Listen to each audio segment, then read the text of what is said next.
And then I'll start from Facebook. But while I'm doing that, okay. So we're recording now. So Haribo again, Gurudev. So yeah, how are things? Is there anything you'd like to share? What's going on? Can you hear me? Yeah, I can hear you. Okay. Well, good morning and so forth, wherever you are. Evening, afternoon to everyone. Well, it's a quiet day here. I'm alone here at Odarya for the day. Other devotees are out doing various services and so forth. So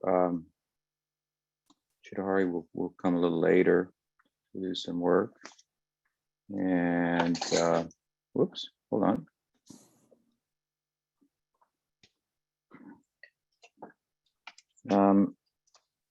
Yeah, so I'll be doing some writing as usual today. And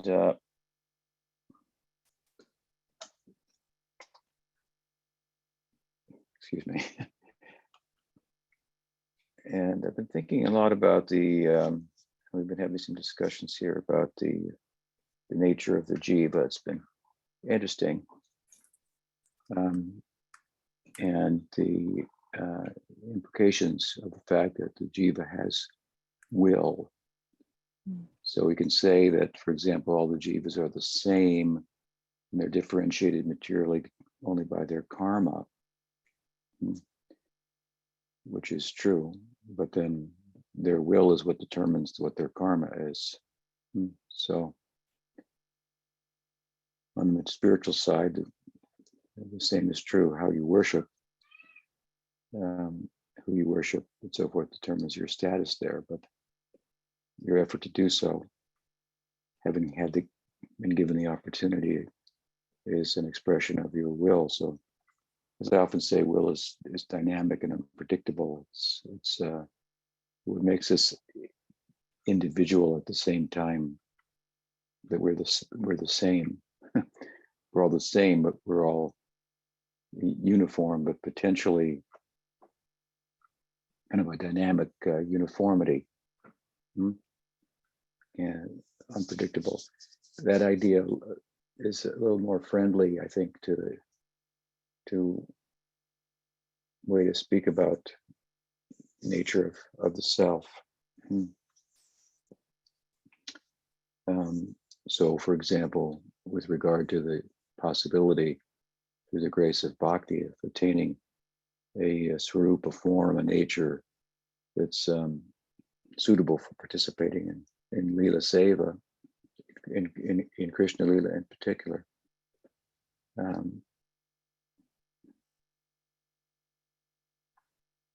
The opportunity presents itself, but there's something within us at the same time that determines to an extent what it will be, and that's our will.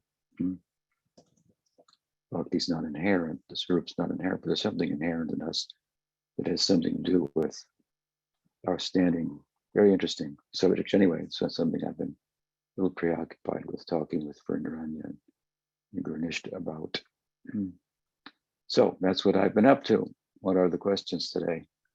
Yeah, thanks for sharing. So there's 5 questions, I think. That's, yeah, so far. And the first one is from Omkar. Okay. Good morning, Omkar Das. Morning, Jai Guru Maharaj. In Finland. Can you hear me? Can't hear you. Can see you. See your lips moving. Did you do mute original audio? Are you asking me? Doing. No, I was asking Omkar. Done. Can you hear me now? Can. Jai Guru Maharaj. Nice to see you again.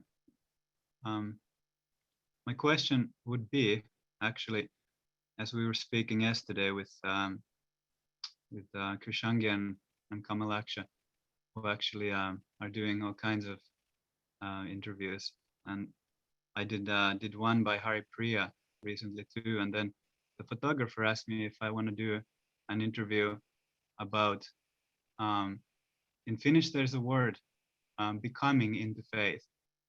That doesn't really translate, and that had me think, how would you describe this process of, as I said, it doesn't translate real well. Becoming into faith would be the way that would directly translate it from Finnish. And that really had me think how I would describe that. And I have some ideas, obviously, but to a non-Vaishnava, because it's not a religious magazine. It's a sort of secular release, tabloid. And I'm not sure if I'm going to be interviewed in it for sure, but I was hoping you could say something about that, forming of faith. Well, I think that we all have faith on some level, and that it largely derives from our experience, and one hand, and on the other hand, from the extent to which we have trust in others. So let's say, for example, you have trust in others, and they tell you that if you pay your money here at this airline counter, you can get on a plane and fly to the moon or wherever, to San Francisco. So you've never been to San Francisco, but you've been told by people that you've come to trust that this is a possibility. So you trust in them, you have faith in that, right? And faith is, in this sense, that, and as I said earlier, and faith may also derive from experience. Well, I've done it before, I have the experience, so I believe that this will happen again. I'm not speaking anything about faith in God here. I'm just saying faith in general is the animating principle, in one sense, in life. In the Bhagavad Gita, Krishna explains faith in this way.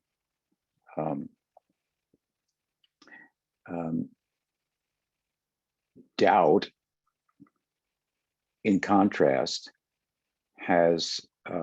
serves as a suspending function rather than an animating function.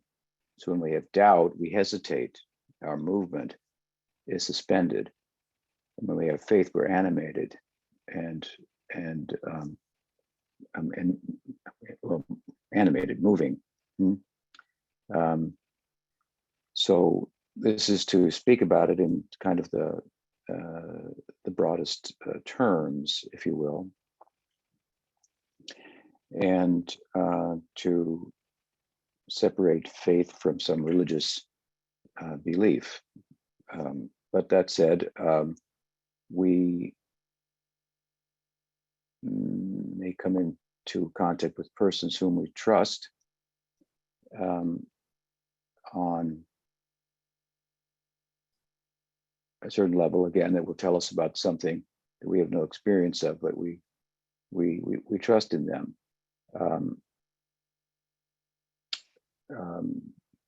Let's take Krishna speaking in the Bhagavad Gita. We'll say we haven't met Krishna, but we've met persons who have translated the Bhagavad Gita into Finnish or into English. This may be the case, Polish, Spanish. So I think one of the differences moving in a religious direction from the Bible, let's say, and the Gita, which I referred to earlier, and I'm again referring to now, with regard to faith, is that the Gita tries to lay out for us to consider things that are happening to us that we didn't realize were happening to us, and in this way to capture our faith.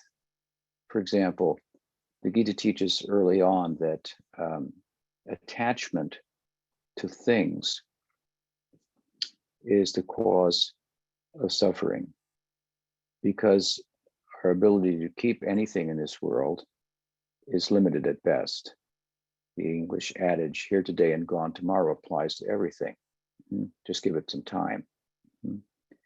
And even if the things that we are attached to endure and remain in our possession for our whole life, we still can't keep them because our life is temporary.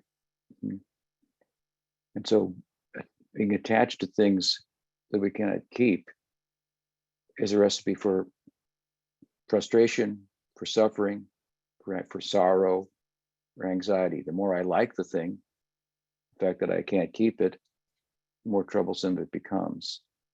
This is a basic tenet of the Gita, a basic tenet of Vedanta.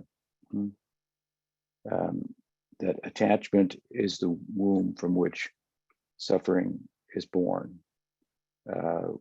We are all suffering in the world to one extent or another. And so the Gita seeks to get at the root cause of that suffering and point it out to us, something that's right before our eyes. Once it's pointed out, we can see it. So the Gita seeks to capture our faith, our trust, if you will, by pointing out to us things that we could not see otherwise, but were right before our eyes nonetheless. Now, you might argue about that philosophically in a different way. But the logic and the philosophical perspective of the basic Vedanta can contend in today's world with any other form of philosophy. And the mainstream of philosophical discourse today is, of course, materialism. It may be called naturalism or physicalism, but it's basically the same idea that there is nothing supernatural. As an aside, if there's nothing supernatural, there's nothing unnatural either. Whether it be oil spills or what, they're also it's all just part of the physical movements of the world, if you will, as an aside. So I'm not a very big fan of physicalism or naturalism or materialism.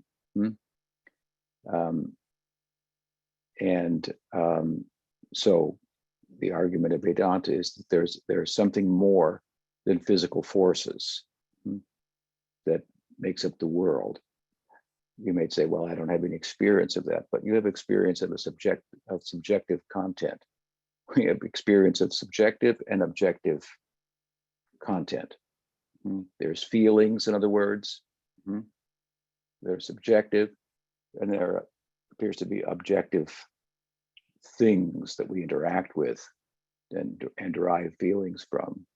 So to reduce the subjective to the objective and say that the subjective really doesn't exist, it's an illusion, is quite a stretch.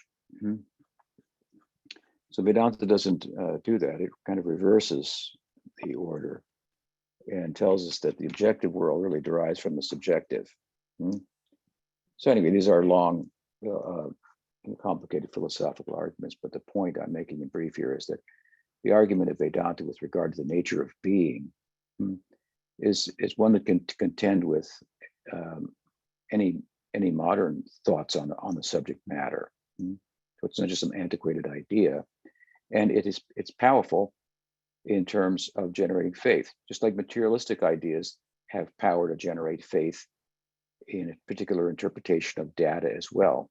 You could get certain data from how the brain works that you didn't know it worked the way it did, and realize the brain is just doing something that you thought you were doing by the exercise of your will or something like that, and so forth. Through other developments in science and technology, we can do things that we couldn't do before. We can end a pandemic, let's say, with a vaccine that previously, without which we might have just made a fire and smoke and chanted some words and hoped it would go away. So someone could make that argument, and anyway, science over the centuries since scientific evolution has produced certain material results that give faith to people in that as a way of knowing and understanding what's taking place and so forth. So you develop faith in authorities in that field and so forth. So again, with regard to faith in God, the Gita is the main text of the Hindus in one sense, and in the beginning, it's about the nature of being, rather than asking you to believe. it's a discourse on the nature of being and a certain perspective on it that likely resonates with most human beings in many respects. It tells you there's a real self, there's a false self, but there's also a real self that has that endures and exists outside of time and space, so to speak. It can be perceived through and experienced through meditation, the result of which, among other things, is a sense of contentment that is so rich that it's characterized as, with regard to sorrow, only suffering, feeling for the suffering of others, all sentient beings, universal compassion. One's got to be pretty content to feel, to only feel suffering by way of understanding that others are suffering and seek to remedy their pain, or feel their pain by extension, so to speak. It's not personal suffering. So anyway, as the Gita progresses, of course, it makes a theological argument as well, that Krishna is God, for example. But you already are a believer of sorts because things have been shown to you that you didn't realize were happening, and your faith has been captured. Now, if you apply yourself to the teaching further, then the experience of Krishna as the Godhead will also become your experience. So anyway, I'm kind of rambling on it, but faith is we speak about it, is kind of different than just a belief system. Which you could have a belief system because someone authoritative person who you felt was authoritative in the field told you things you didn't know, and so you believed them. But in bhakti, faith is that comes, but there's a practice by which which you've placed your faith in, based on faith in the person, faith in what he or she has said, can be experienced. There are symptoms. You can begin to experience it. It's not just, I believe in this, hope it's true, and when it's all over, I go to heaven, something like that. In Vedanta, that's not how we look at faith. We look at that more as a belief system. Which is a kind of faith, I guess. As I said, you can believe in an authority, but if you have reason to believe they're authoritative in their field, you have faith in them. If then you put into practice what they have said and you get the experience, that's a real substantial faith and ground, if you will, to build upon. And so that's also some thoughts on faith. It's complicated, but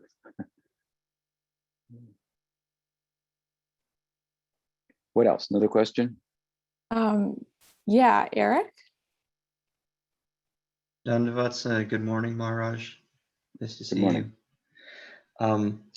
So my question is regarding a statement that I heard in a lecture of yours from a few years ago, as follows, quote, "We should chant and cry that I cannot chant purely, and then when you chant purely, then you will still cry as the gopis are crying. Great devotees are crying, so chant and be unhappy." Unquote. So over the years, I've found that this feeling of sadness that I cannot chant purely has helped me in some ways to be aware of my current material conditioning and try to take my sadhana more seriously. But I've also found that it can be a bit overwhelming and kind of cause me to feel a little discouraged and frustrated.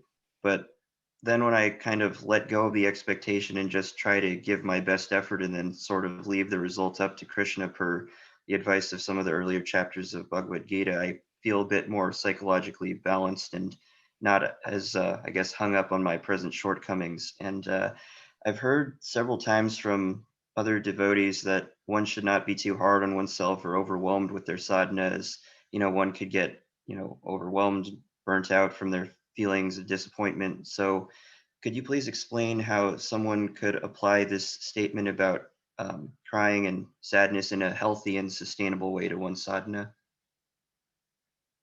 Well, I think one has to understand what is sadhana and what is sadhya.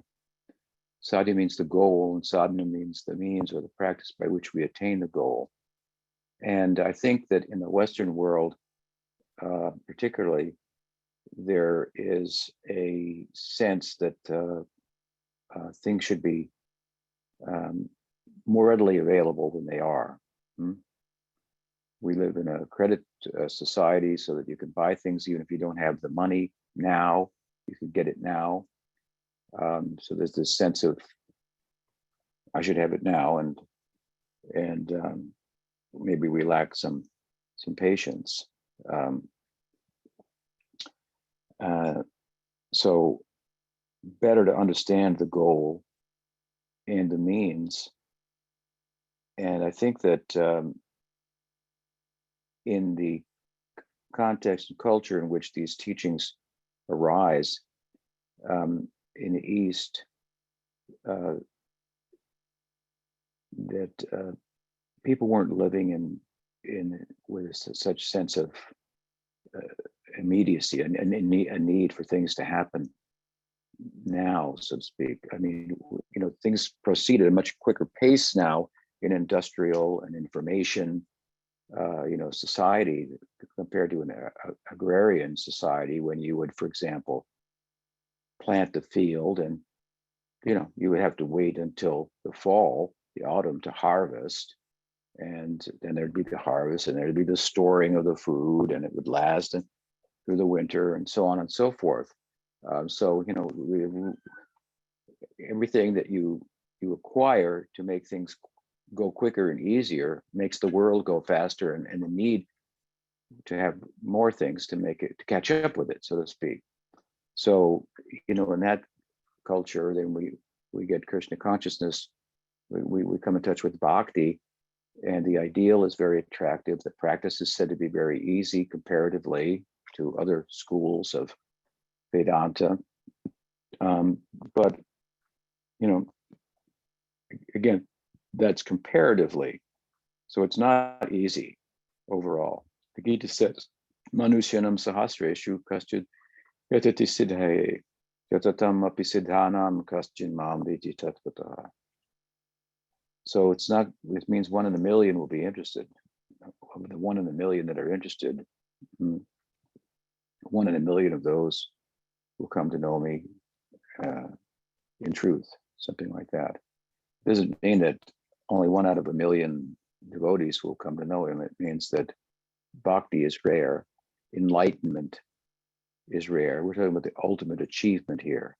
The ultimate achievement that exceeds all other material achievements combined. And what kind of effort do you have to have? What kind of patience and time do you have to put in to be accomplished in any particular field materially? If you want to win a gold medal in the Olympics, you have to train for years and years and so forth, or the other realm of sports, or if you want to be a star and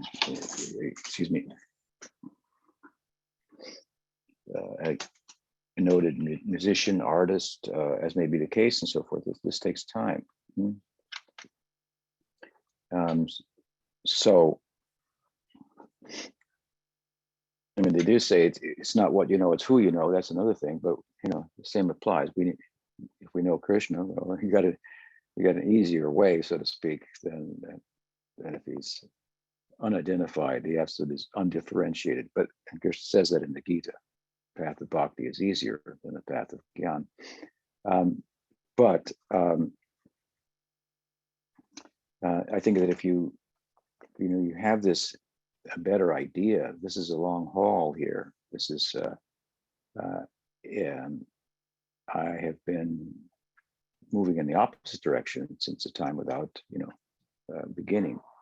So now I'm beginning in this direction, maybe not at beginning in this life, but beginning in this life to be conscious and aware of this is what I'm doing, and it will take time. So I think that if you know that, how extraordinary is the ideal of prem bhakti. I mean, you can tie up Krishna, like Mother Yasoda did. That's like pretty extraordinary. If you understand that Leela, for example, Mother Yasoda is tying Krishna up. He allows her to tie him up, given her effort. I mean, you couldn't get more. What higher goal could you achieve? To capture him with effort, to love him. The whole he within whom everything is contained. You contained him. I mean, it's just this mind-boggling ideal. It's not going to come about very easily. You can talk about prem. You can learn about what to say. That's not easy to do. What the theory is, but you can learn what to say. But do you know what to do? And do you do it? That's those two steps are another thing. And you could do it without knowing it. It's also possible in detail. So I think to have that big picture, how glorious, how extraordinary is the goal, and it's hard to think of something else as the goal in comparison. To live in Braj and to participate in what it's the nature of Leela and so forth. These are very, very attractive ideas. I can't find anything that's more attractive, interesting, compelling, and so forth. So it's worth waiting for, and to be on the path is glorious in and of itself, comparatively. So I'm saying it's a long haul. It takes a long time to make progress. At the same time, the progress you've made, if you look at the big picture, is also extraordinary. One time, one of my godbrothers asked Pushpa Sridhar, said, today is my birthday, he said, and I'm feeling bad. I haven't made any progress. He said, what do you mean? You got a human birth, you've got a Sadhguru, you're in an Navadweep, I mean, comparatively to so many others, what is your position? It's extraordinary. Jalaja Navalakshani, he quoted, passed through 84 million, 8,400,000 and whatever it is, some thousand species of life. You've got a human life. How far you've come, So when you have the broad picture, you've got patience, and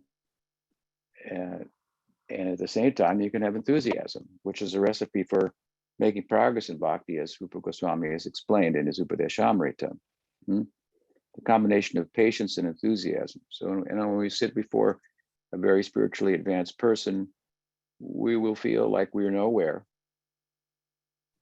but that we have the possibility to go as far as high as you could possibly go at the same time. These are two conflicting kind of feelings. So I think, it requires keeping the whole picture in mind. Then you can weep, as Mahaprabhu does in the second verse of Shikshastakam. He's weeping there. I have no attraction, despite the fact that Krishna Nam is as merciful as he is as powerful as he is, imbued with all of his Shaktis. Still, I have no attraction because I have anarthas, because I have other values that I've placed, given more attention to. This is my unfortunate condition. Okay, so you understand your unfortunate condition in a healthy way, and you're doing something, but you're doing something about it. And you're trying to do it in such ways as to make an interim goal of becoming steady in that.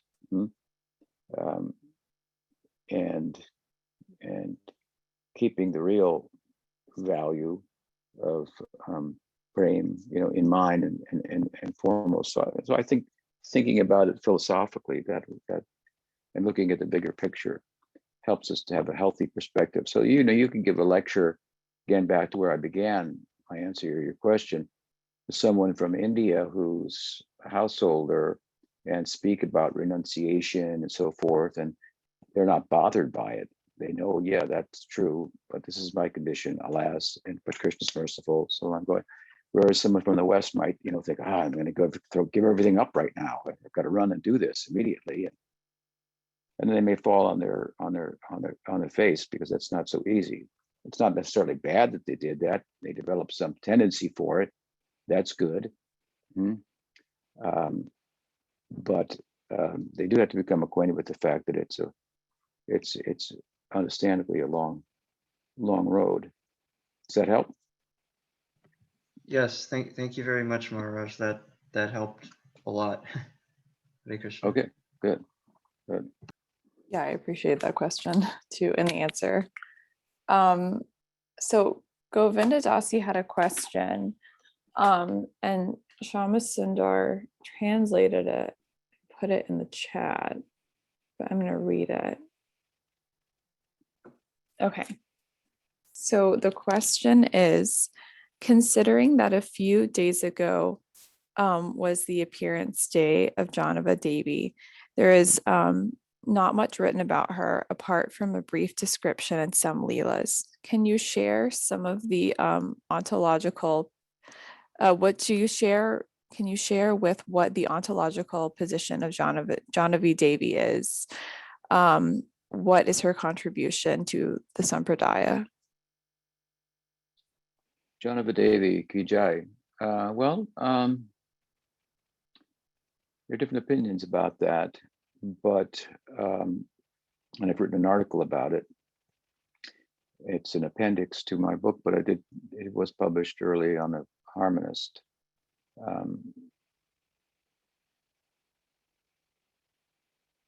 We need to publish the edited edition version of that, but so there's a lot of information there, and you can look up that article. But that said, of course, Jahnava Devi is the principal consort of Nityananda Prabhu. So deference to Nityananda Prabhu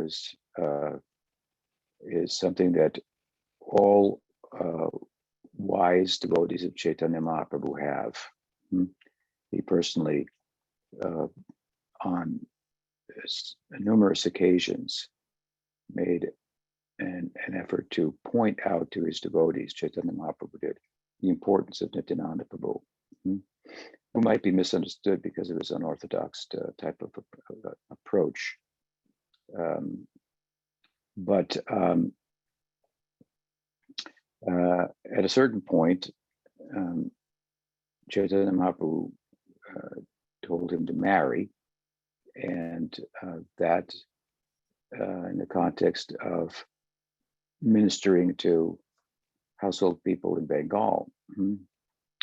And apparently Chaitanya Mahaprabhu reasoned he would be better suited to go places to deliver people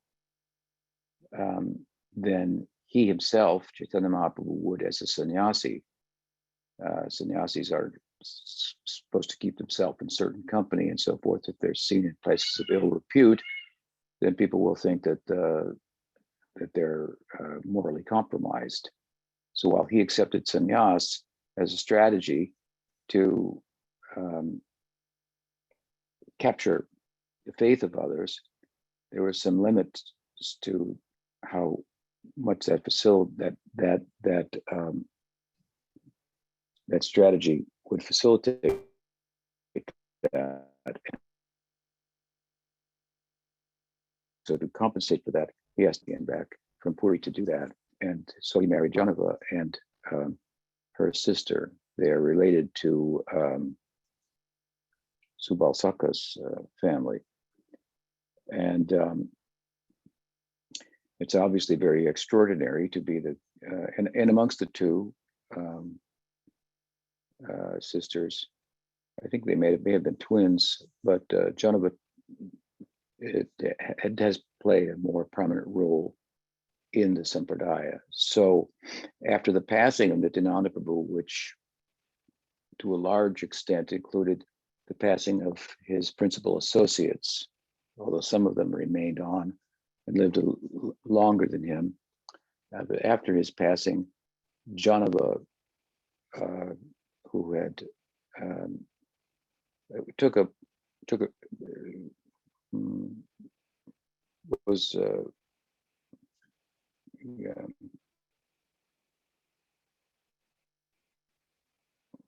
was accepted, I should say, as a spiritual authority herself, and she initiated. She didn't have any children, but she initiated some students, some young ones also. Virabhadra Ramai Thakur, who she adopted, if you will, and they became very prominent, especially Bir Chandra Goswami. But in the course of her developing and playing a prominent role in Gaudiya Vaishnavism, she went to Vrindavan, and I think she went more than once to Vrindavan.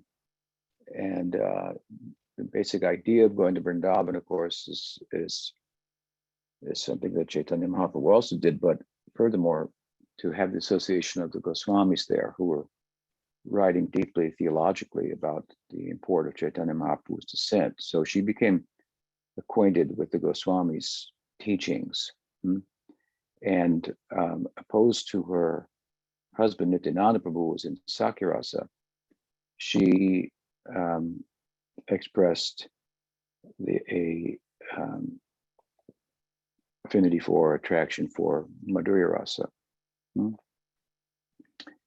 And so in the line of Nityananda Prabhu, where she was now playing a prominent role, and with the passing of the Dwadasa Gopals, the line of Nityananda Prabhu took on, through her, a more direct connection with and opportunity to participate in Madhurya Rasa. Nityananda Prabhu was speaking about the virtues of Madhurya Rasa and pointing to Chaitanya Mahaprabhu in terms of his dispensation, but many of his associates developed attraction for him and for Sakya Rasa. So with Jahnava taking the lead at a certain point, Madhurya Rasa became prominent in the lineage of Nityananda Prabhu as well. Bhaktivinoda Thakur comes in the lineage of Nityananda Prabhu from Jahnava, for example. So she was a strong proponent of Madhurya Rasa, and when she went to Vrindavan, at some point in one of her visits, she had a darshan of the deity of Gopinath, of Krishna, and a temple was established there, and the deity of Krishna, Gopinath, and Radha were established. But the deity of Radha, as I recall, was very small. And so when she went to Bengal, she had a larger deity of Radha crafted and sent to Vrindavan, thinking that it would, at least externally, the idea was thinking that it would be more appropriate to have a deity that was closer in size to the deity of Gopinath. But when the deity arrived, then the pujaris intuited that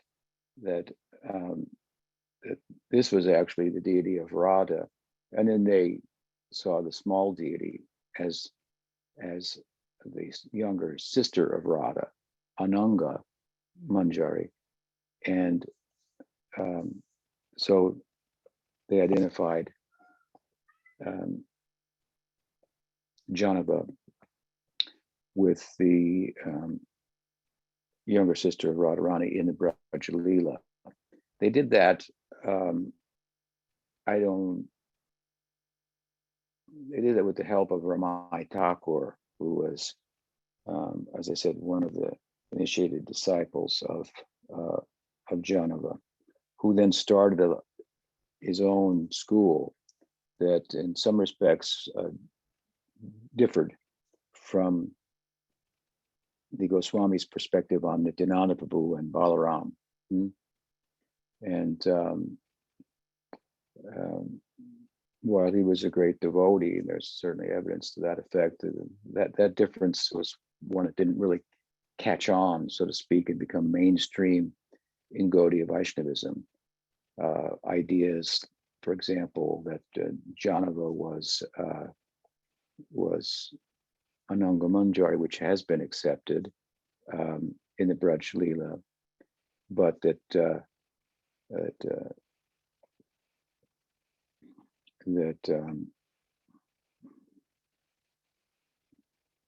extended, I should say, to give Balaram, Nityananda Ram a role in Madhurya Rasa as well. It's not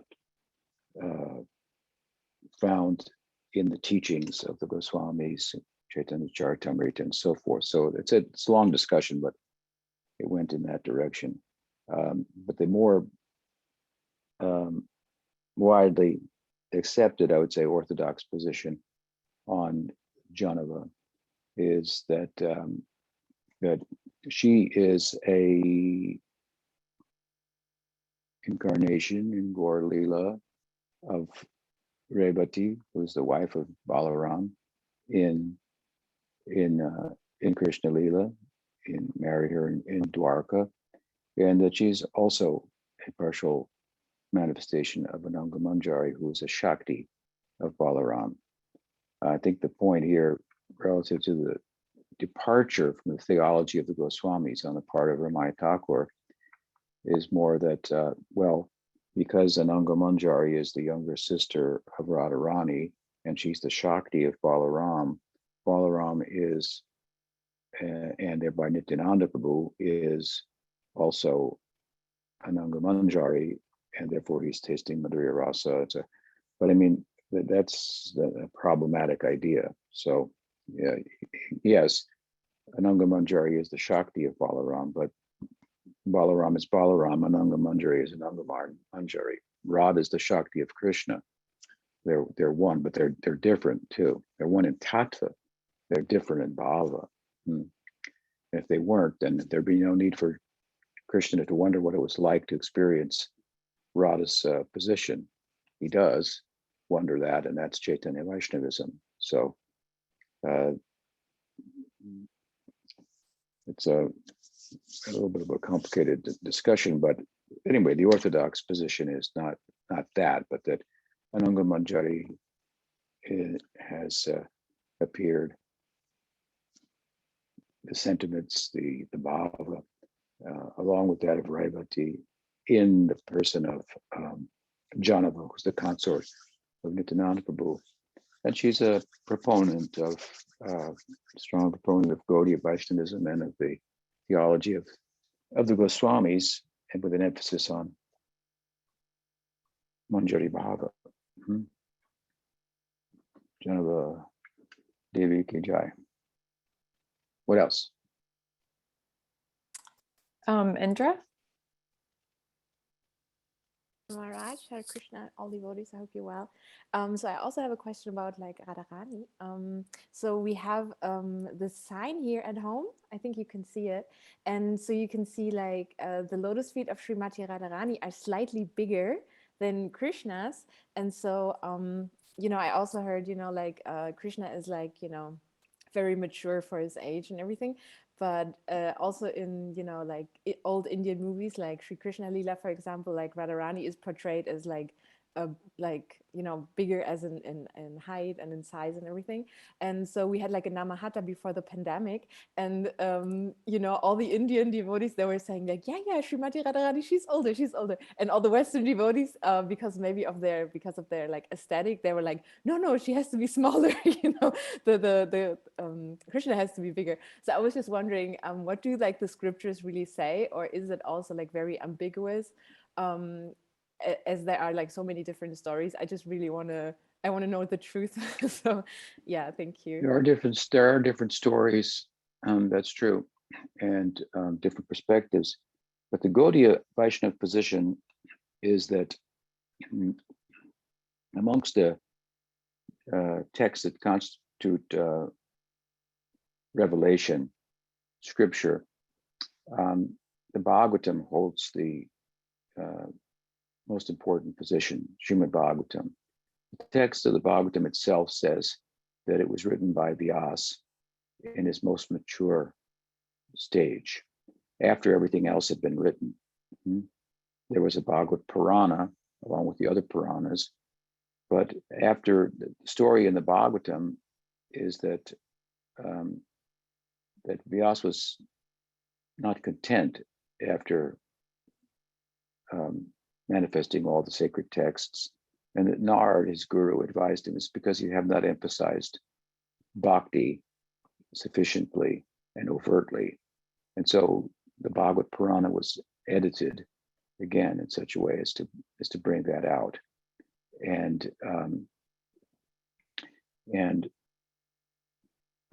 along with many arguments, Jiva Goswami in his Tattva Sandarbha has established for us that, with good reason, that the Bhagavatam amongst all the sacred texts takes the central position. So they should be understood in relation to the Bhagavatam. So where are we going to get a definitive answer to the question, is Radharani older than Krishna, younger, bigger, or smaller, right? So the answer is that she's younger than Krishna. This comes out in the Bhagavatam and in the works of the Goswamis, and a little shorter too. Not too much. But she's bigger, that said, in another way. She's bigger and older because girls mature more earlier than boys. So age may be evaluated by quality rather than quantity. You may be 16 years old, but you may have the maturity of a 21-year-old. It's possible. Now, Krishna's mature for his age. That's true. But still, girls mature quicker than boys. Radharani's even more mature, you can say. She's older in that sense. And she's bigger in the sense that Krishna is actually dependent upon her love. As a Shakti, from a Tattva point of view, the Shaktis are dependent upon Bhagavan. But from a Bhav point of view, from the Tattva point of view, they're one. They have no independent existence, the Shaktis, with Bhagavan. But that's abhed, non-difference. But from the Bhava point of view, the difference comes. So different feelings. From the Bhava point of view, Radharani is bigger than Krishna. From the Tattva point of view, Krishna is bigger than Radharani. So she's bigger because he's dependent on her love, as Prabhupada wrote in his poem, aboard the Jaladuta. In order for his life to be successful, it depends on Radharani being pleased with him. Prabhupada used to say, everyone is teaching in the religious world that God is the most worshipable. We worship all types of things, but God is the most worshipable. But in our teaching, we are teaching who the worshipable object of God is. That's Radha. So Radha is bigger than Krishna. So some texts may portray her to be bigger, and sometimes in order to depict that artistically, she may be made bigger. So she's bigger and smaller, older and younger. But as far as age-wise, born-wise, quantitatively, she's born after Krishna, shortly thereafter. Okay? Hare Krishna. So I have a question. Yes, that really clarifies it. But there is also the story where she is blind, and I mean not blind, but she doesn't open her eyes until Krishna comes. Where doesn't come from the Bhagavatam then, or no? I think that's probably oral tradition and so forth. But that is a story that is supporting the theology of the Bhagavatam. So if we tell a story to support the theology of the Bhagavatam, then it's a real story. In other words, the story, what the story is saying, that Radharani was born and she couldn't see, right? But then Nanda Maharaj brought baby Krishna over, and as soon as Krishna came, she opened her eyes. So her eyes are only for Krishna. She's looking everywhere only for Krishna, and wherever she looks, she only sees Krishna. She doesn't see anything else. Everything reminds her of Krishna. So that's the theology. So the story is teaching the theology. And if it teaches it correctly, the theology of the Bhagavatam, then it's a real story. Then it's a real Leela. Does that help? Cool. Yes, thank you. Yeah, Awesome. it is Very cool. cool. Yeah, I agree. Okay. Anything else? Another question? Mahara had a comment on the last question, not Indra's Oh, okay. question. Let me see. Good morning, Guru Maharaj. Morning. I just wanted to say that this morning I just happened to be reading Yadunanda and Acharya's Karnam Nanda, and in there he said that Jahnava Devi asked Nityananda to write Prem Vilas. Well, I just wanted to say that I read that. There's a fellow named Nityananda who wrote a book named Prema Vilas, but that's not Nityananda Prabhu. There's a Nityananda Das. that has a book Okay. named Prema Vilas. Now, I'm not sure how our Sampradaya looks at that particular book, Prem Vilas. I'm not sure. So, and I haven't seen it, but it's not Nityananda Ram, Nityananda Das. Okay. Okay, thank you. That's good. Thank you. What book were you Clearing reading? that up. Yadu. Yadunandan Acharya. It's Yadunandan Acharya Karnananda, and in there he talked about Srinivasacharya and how his favorite disciple is Ramachandra. And it reminded me of you and Padmanabha Swami, how he just does everything that you say and he speaks exactly like you would want him to speak, and how close you two are. I really, really enjoy reading that book because it just reminded me of you and Padmanabha Swami. I see. Okay. I've never seen the book, but it sounds interesting. Okay, nice to talk with you all. I think there may be some questions we didn't get to, but hopefully we can get to them next week. Okay. Wait, let me. Stop with you. I think there may be some questions. Sorry, there's an echo. So I got confused. Okay, that sounds good. Sorry, I got confused with the echo. I was hearing things. Okay, yeah. Alrighty. Well, thank you, everyone, and Yeah, I thank think you we're for going to be together on Shinga Oh. Chaturasi. Is that Tuesday or Wednesday? That's Tuesday, and that was Tuesday it. morning, same time. Yeah, and that was an announcement I was going to make. It's going to be on this channel. Okay. This same, yeah. I'll see you then. I'll let you Okay. make the announcement. Okay, Very thanks. Yeah, so that's going to be on this channel, the Nishringa Chaturasi. Wait, let me stop the recording. Stop the